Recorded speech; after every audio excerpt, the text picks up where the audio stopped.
साथियों नमस्कार, जोहार। जीटी रोड लाइव में आपका स्वागत है। मैं हूं अभिषेक सिंह। अगर आप एक सरकारी कर्मचारी हैं, आप में वो काबिलियत था, आप में वो मेरिट था कि आपने एक अच्छी सरकारी नौकरी पाई है, चाहे वो किसी भी विभाग में हो, और आपको वेतन भी मिलता रहा है, लेकिन अब आपको वो वेतन तब तक नहीं मिलेगा जब तक आप स्व प्रमाणित नहीं करते हैं कि आप ही है वो जो नौकरी करते हैं वहां पे, और आपके आधार नंबर, पैन नंबर समेत तमाम जो बैंक से जुड़ी जानकारियां हैं वो भी आपको झारखंड के सरकार में झार नेट पे अपने आप से दर्ज करना होगा या अपलोड करना होगा, तब जाके भैया आपको जो है वो वेतन मिलेगा। साथियों, इसके पीछे की वजह क्या है, इसके पीछे की कहानी क्या है, क्यों आज पूरा का पूरा सरकारी महकमा इस तरह से सफर कर रहा है, इसका बैकग्राउंड आप देखिएगा तो इसमें कहीं ना कहीं कुछ मिली भगत की भी पुष्टि होती है। बात कर रहा हूं ट्रेजरी घोटाले की, जो अभी सबसे ज्यादा चर्चा में है झारखंड में, और कैसे एक सिपाही शंभू जिनका नाम है, उनकी जिंदगी अचानक आलीशान हो जाती है। महंगे ब्रांडेड जूते से लेकर के तमाम महंगे कपड़े, घड़ियां और तो और विदेश की महंगी यात्राएं, इन सब चीजों पे भी हम आगे चर्चा करेंगे। आप फ्रेम में हमारे साथ देख रहे हैं वरिष्ठ पत्रकार सहरोज कंवर जी है। इनकी नजर इतनी पैनी है कि अगर मैं एक नया जूता लेकर के भी आ जाऊं तो सवाल करते हैं पक्का कुछ ना कुछ घोटाला तो हो रहा है। तो साथियों, क्यों नहीं तमाम विभाग के जो बड़े अधिकारी है उनकी नजर पड़ी और कैसे ये घोटाला इतना बड़ा होता गया, इसका ही हम आज विश्लेषण करेंगे। सर, स्वागत है आपका।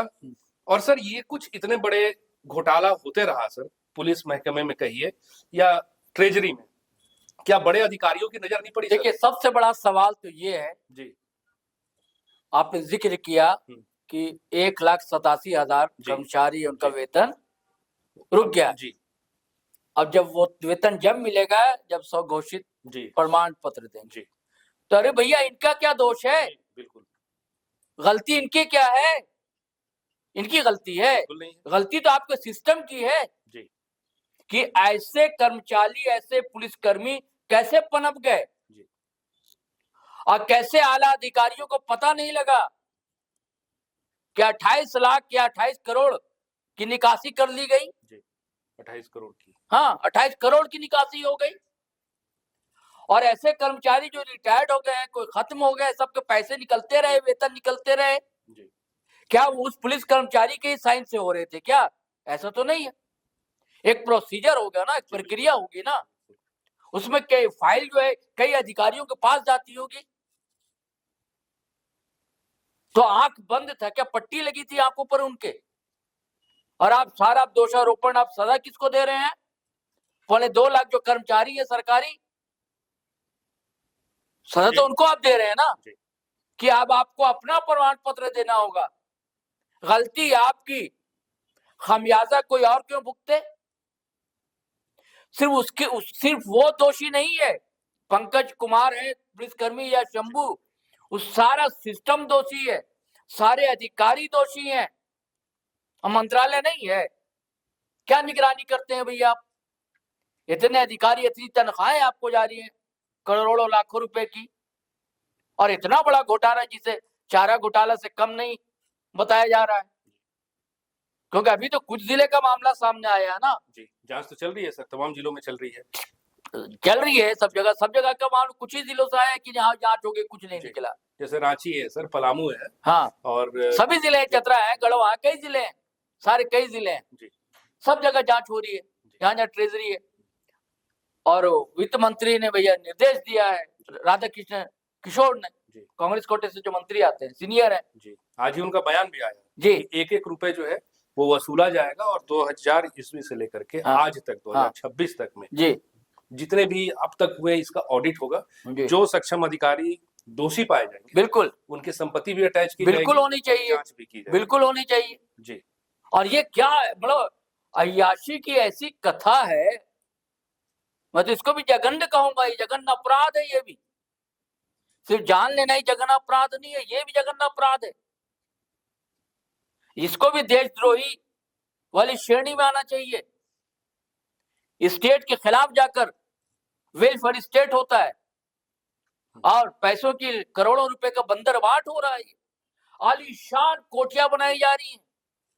एसपी कार्यालय या कोठी है शायद हजारीबाग, उसके पीछे ही है 8 करोड़ का आलीशान, और इतना बड़ा बंगला है, इतनी गाड़ियां। और तो और बिहार में बिहार में भी तो संपत्ति मिली। बिहार में एपी कॉलोनी गया में, बोध गया में अपार्टमेंट बना रहे थे, 4 मंजिला इमारत खड़ी है गया एपी कॉलोनी में, वीआईपी कॉलोनी मानी जाती, वो तो दूर है, मान लिया मैंने। आपका जो एसपी कार्यालय या कोठी है उसके पीछे ही, अब वो इतनी गाड़ियां और उसके लेविश स्टाइल तो किसी को दिख ही नहीं रहा था कि एक पुलिस कर्मचारी इतना सा इतनी महंगे महंगे गाड़ियों में कैसे घूम रहा है। सवाल तो उठना चाहिए था ना, बिल्कुल उठना चाहिए। या इसका आलीशान बंगला है, सवाल नहीं उठा, नजर पड़नी चाहिए। नजर पड़नी चाहिए ना। जी। तो पट्टी लगी हुई थी आपको। ये हफ्ता कि हर हफ्ते में वो चला जाता था वीकेंड पे बाहर मेट्रो सिटीज, हवाई जहाज यात्रा करते थे साहब, उसका सोमवार को ड्यूटी ज्वाइन कर लेते थे, हेलीकॉप्टर से पार्टी भी। जी पार्टी देते थे, हेलीकॉप्टर पार्टियां होती थी। जी। और ये आता जो बड़े बड़े शोरूम है हजारीबाग के, जी। सबको इंतजार रहता था कोई ब्रांडेड चीजें आई कि शंभू सर नहीं आए खरीदने के लिए, फोन चला जाता था। जी। जी। तो ये सब तो खरीदारी सिर्फ आप ही तो नहीं करते होंगे, पुलिस के या ट्रेजरी विभाग के आला अधिकारी तो ये सब जगह खरीदारी करते होंगे, उनको तो सूचना मिल रही होगी ना। बिल्कुल कि नहीं मिल रही होगी। मेरा मानना है कि कहीं भी कोई करप्शन होता है तो एक व्यक्ति सिर्फ दोषी नहीं होता है, पूरा सिस्टम, पूरा ऑफिस सब दोषी है, कोई मुंह नहीं फेर सकता इससे। आप लोग बगले झांक रहे हैं, एक दूसरे को देख रहे हैं, सारा बलि का बकरा एक को बना रहे हैं, ठीक है वो है, लेकिन वो अकेले नहीं है। अकेले कैसे कर लेगा? सारे फाइल पे साइन कर लेना, हाँ ये सारी चीजें। और जब उसकी हिम्मत देखी, जब पता लगा तो अपने पैसे साली को या एक और जो पंकज है उसके परिवार को, भाई को, किसको, रिश्तेदारों को उसका अकाउंट में डाल रहा। मतलब इतनी मोटी चमड़ी अभिषेक भाई नहीं है, मतलब बेशर्मी की हद है ना ये। और वो सरकार के पास जनता का ही पैसा है ना, जनता का ही पैसा है, मतलब खुलेआम अय्याशी हो रही है साहब। हमारे झारखंड को लूट खंड बना दिया है लोगों ने जी, है ना, ऐसी अय्याशी। और एक सबसे बड़ा मुझे गुस्सा है कि कैसे ध्यान नहीं किया भाई, एक पुलिस का इतना सा कर्मचारी और वो विदेश दौरा और मेट्रो सिटी का दौरा, हेलीकॉप्टर से उड़ रहा है, बड़ी बड़ी पार्टियां दे रहा है, आलिशान बंगले में रह रहा है, आलिशान गाड़ियों में घूम रहा है। आज भी सर जो सरकारी ठेकेदार हैं, हाँ, तो काम करते हैं जी, कभी उनसे मिलिए तो कहते हैं कि भाई हमारा जो फाइल है वो ट्रेजरी में है जी, और समय लगता है क्योंकि काफी प्रोसीजर होते हैं सर वहाँ पे। आज इन साहब के पास है, कल उन साहब के पास, फिर बड़े साहब के पास, तो आखिर एक तौर तरीका होगा ना सरकारी, प्रोसीजर है, प्रक्रिया है। एक आदमी अकेला अधिकृत बिल्कुल नहीं है, बिल्कुल नहीं। तो उन लोगों का नजर कैसे नहीं पड़ा? बिल्कुल सही बात कह रहे हैं सर। हाँ, कैसे नजर नहीं पड़ा भाई? पट्टी बनी हुई है क्या, या फिर कुछ वो लेन देन का मामला है? यानी कि फिर मिली भगत, सवाल तो उठेंगे, कैसे सवाल नहीं उठेंगे जी। और अगर राधा कृष्ण किशोर ने कहा, मंत्री ने, कि जांच होगा तो होनी चाहिए, बिल्कुल जांच होनी चाहिए, ईमानदारी से जांच होनी चाहिए भाई। विपक्ष तो आक्रामक होगा ना जी। अभी जयराम कुमार महतो हर मुद्दे पर बोलते, उन्होंने भी कहा है जी, कहा ही है हाँ कि चेतावनी ऐसी नहीं मिल रही थी तो जांच नहीं की गई, बहुत बड़ा भी और घोटाला सामने आ सकता है जी। अभी लोग तो गलत बिल्कुल नहीं कह रहे हैं कि अभी चारा घोटाला से बड़ा नहीं हुई, अभी तमाम जिलों के जो अभी जांच होगी तब ना भी चल भी रही है, हाँ, तो कुछ ना कुछ तो और आने की उम्मीद है, बिल्कुल आएगा जी। अब कई जगह शंभू होंगे, पंकज होंगे, क्या ठिकाना, कहाँ कहाँ होंगे। अब आपने बोकारो में देखा ही सर, हाँ, के साथ बोकारो में तो मिला ही मिला, बिल्कुल मिला, गढ़वा, बोकारो, पलामू का नहीं, हजारीबाग का मामला है ये, हजारीबाग का मामला है, बोकारो में भी मिला सर। हाँ, शुरुआत वहीं से हुई जी। और ये देखिए अभिषेक भाई, फिर उसी बात पर आता हूं कि 1.87 लाख कर्मचारियों का दोष क्या है जी। बिल्कुल, अब बताइए, उनको गवर्नमेंट का जो झाड़ नेट है ऑनलाइन सारी प्रोफाइल अपडेट करनी है और स्व प्रमाणित भी करना है अपने हाँ जी, कि भाई अगर कुछ ऐसा दाव पेच या कुछ भी ऐसा कमी आ जाता है जी, तो कानूनी कार्रवाई के लिए ठीक है ना जी।